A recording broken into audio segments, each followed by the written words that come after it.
अभी पढ़ रहे हैं या कोई भी रिलेटिव में है, क्लास 7 से उसके ऊपर ध्यान देना चालू कीजिएगा। अगर क्लास 7 तक उसको कुछ भी नहीं आता है तो भी टेंशन नहीं लेना है, पूरा बारूद भरा है उसमें। 7 से पहले पढ़ के क्या कर लिए आप? हमरा तो यादो नहीं है कौन सी था। एगो चैप्टर याद है, नल एंड दमयंती अंग्रेजी का, और कुछ याद नहीं है। अरे उसमें आपको बैठ के सिखाता है कि 4 घंटा 5 घंटा सस्टेन कर लेते हैं कि नहीं। और आजकल का माई बाप सोचता है कि नर्सरी में नोबेल पुरस्कार ले ले अर्थशास्त्र का अगर ऐसा ना कोचले रहता है तो बचपना छीन लेता है।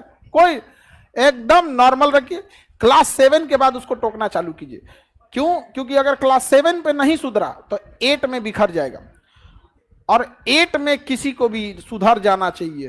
कक्षा 8 तक आपको हर हाल में सुधरना है, वरना 9th चौपट हो जाएगा।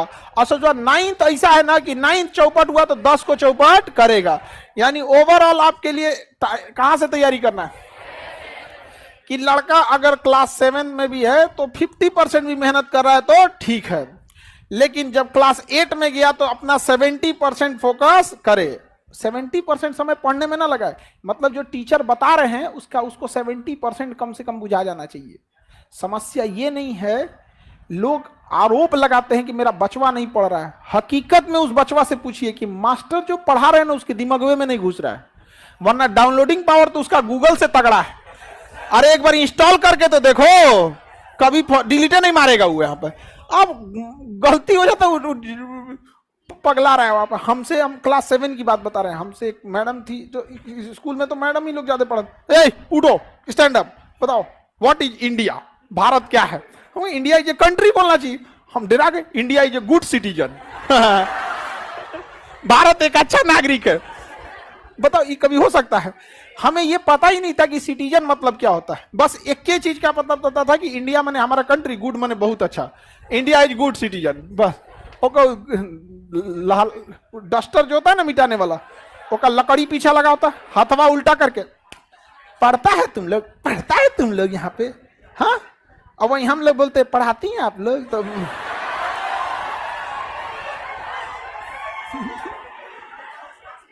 औरों कस के मार देंगे लोग। अरे मत पूछिए यहाँ पर। शिक्षक वही जो स्टूडेंट के दिल की बात को समझ जाए, नहीं समझे? बच्चों को पढ़ने आग भरा हुआ है, बस इस सबको समझ में तो आ जाए। लेकिन क्लास 9 के बाद गड़बड़ी नहीं करना है। क्लास 9 से गड़बड़ी हुआ तो खत्म कहानी। और क्लास 9 से अपने छोटे भाई बहन को शांति से बैठने ही मत दीजिएगा, पॉलिटेक्निक में झोंक दीजिएगा। ये मत कहिएगा कि तुम्हें पॉलिटेक्निक ज्वाइन करना है। हम लोग की जीएस सा तो हम लोग का कोई लेने देना नहीं था, हम लोग बीएससी करके बैठे हैं। वो तो पिताजी की स्ट्रेटजी ऐसी थी ना कि हम लोग जब क्लास 8 पास किए तो कहें कि अब तुमको गांव छोड़ देना है, अब तुम सैनिक स्कूल की तैयारी करो। तो क्लास 8 में हम माइंडसेट थे कि क्लास 9 में हमको कहाँ जाना है, सैनिक स्कूल में। अब नॉर्मल लड़का से अच्छा पढ़िएगा तब ना जाइएगा। अब आदमी कंपटीशन करने लगा, यहाँ पे 9th भी पढ़ना है, सैनिक स्कूल भी तैयारी करना है। भले उधर नहीं हुआ लेकिन कुछ तो सीख गए। उसके बाद कहें कि कोई बात नहीं, 9th में नहीं हुआ कोई बात नहीं, इससे अच्छा तुमको बताते हैं। पापा हमको ना बहुत अच्छा से संभलाते थे।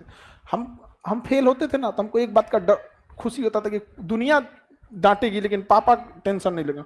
पापा कहते तो जो फेल होके आएगा तो पार्टी देंगे इसलिए नहीं कि हम फेल हो जाए, बट इसलिए कि डरते थे कि कहीं मरा वरा मत जाए। इस सब में हर माँ बाप के लिए आपसे कीमती दुनिया का कुछ नहीं हो सकता है। तो वो कहें कि कोई बात नहीं, सैनिक स्कूल से बढ़िया पॉलिटेक्निक है, तुम पॉलिटेक्निक कर लो।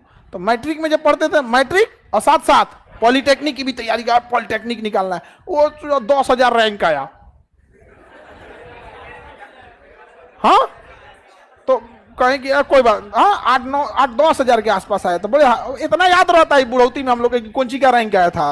उस समय तो मैट्रिक का रोल नंबर याद था अब थोड़े ना याद रहता है। लेकिन उतना तो हमको ये नहीं समझ में आ रहा था नहीं कि हो क्या रहा है मेरे साथ, लेकिन इतना समझ में आ रहा था, पिताजी को दिख रहा था कि इसका जो लेवल है वो एक मैट्रिक के लेवल से थोड़ा नॉर्मल उड़ गया। फिर 11th में तुम एक काम कर, एनडीए की तैयारी कर। एनडीए उससे जबरदस्त है, देख लेफ्टिनेंट बन जाएगा इतना कम उम्र में, खटाक से लाल बत्ती की गाड़ी मिलेगी, ये वो। हम तो तैयारी कभी छोड़ना ही नहीं है। आप अगर ग्रेजुएशन करके या इंटर पढ़ के घर बैठ गए रहते ना, तो अभी जिस लेवल पे हैं इससे भी नीचे रहते कि नहीं रहते। इसलिए तैयारी छोड़ना ही नहीं है। और हम लोग से कोई पूछता, हमसे एक आदमी पूछे कि सर आप अपना अभी के हिसाब से आप अपने आप को क्या समझते हैं, कहता I am a student of society, मैं इस समाज का एक विद्यार्थी हूं। आप लोग के लिए हम शिक्षक हैं, but what I am a student of this society.